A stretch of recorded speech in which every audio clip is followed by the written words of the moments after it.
Hey, small group peeps, Happy New Year to you, and thanks for gathering around our first message of the year. Hey, we talked about the day of Epiphany. Epiphany is the 12th day of Christmas. We celebrate it on January 6th, and it's when the wise men visited Jesus and gave him their three gifts: gold, frankincense, and myrrh. These guys made themselves available and open to God and his surprises in their life. And they did that by doing three things. First, these guys were curious. They were paying attention to what was going on around them. They were asking big questions about life, big questions about God and faith, and questions about life with God. How does faith apply to our lives? That's what they were asking. The second thing is that they were humble. All right, so they had a sense of humility. They didn't have to be experts. They never postured themselves in a way where it felt like they knew too much about God. They remained curious, and most importantly, they worshiped this brand new king, the Messiah, King Jesus.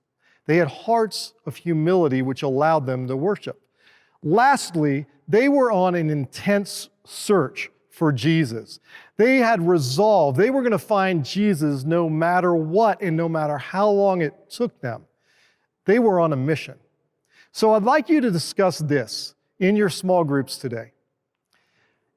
On a scale of 1 to 10, how curious have you been living in your faith and relationship with Jesus?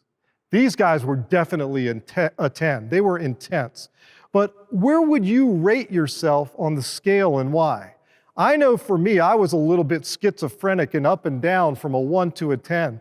There were times when I wasn't curious and I just found myself trying to survive and binging Netflix for hours and hours on end. The second is humility.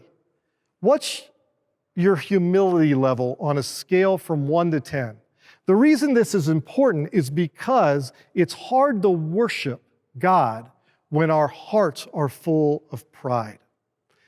Lastly, how are you on the scale of 1 to 10 in terms of how intentionally, how intensely you've been pursuing Jesus in your relationship with him in the past year?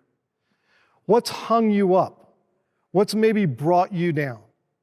And what commitment will you make in 2021 to jumpstart your faith? Enjoy your conversation. I hope that it's meaningful for you, and I can't wait to hear what God is doing in you and through you in your conversation. Love you guys.